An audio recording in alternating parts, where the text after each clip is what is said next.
আজ আমরা গেছিলাম বাগিচা ক্যাফেতে, যেটার লোকেশন বিবাদীবাগ স্ট্যান্ড রোড। তো হঠাৎই আমরা দুপুরে প্ল্যান করে ইভিনিংয়ে বেরিয়ে পড়লাম এই ক্যাফের উদ্দেশ্যে।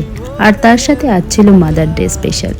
তো মাদার ডে স্পেশাল তো শুধু অজুহাত মাত্র, মাকে ইভিনিংটা স্পেশাল করে ফিল করানোর জন্যই আমরা নিয়ে গেছিলাম এই ক্যাফেটা। নিত্য প্রতিদিন আমরা ব্যস্ত হয়ে উঠি নিজেদের কাজ, নিজেদের সংসার নিয়ে, মাকে সেইভাবে দেখাই হয় না, মায়ের সাথে সময় কাটানোই হয় না। যদিও বা ফোনে কথা হয়, কিন্তু সেরকমভাবে তো মাকে কোথাও ঘুরতে নিয়ে বেরোনো হয় না। তো আজকে এই অজুহাতেই মাকে নিয়ে একটু বেরিয়ে পড়লাম। মায়ের মনটাও খুশি হয়ে গেল, আর সাথে আমাদেরও। জানো তো, মায়েরা অনেক কষ্ট করে, অনেক কষ্ট, অনেক যন্ত্রণা বুকে চেপে ধরেও হাসি মুখে সন্তানদের লালন পালন করে। তাই চাইবো, ভগবানের কাছে এটাই প্রার্থনা করব, পৃথিবীর সকল মা সুস্থ থাকুক, ভালো থাকুক। আর সাথে মা, তুমিও খুব ভালো থেকো, আর সব সময় সুস্থ থেকো, আর হাসি খুশি থেকো।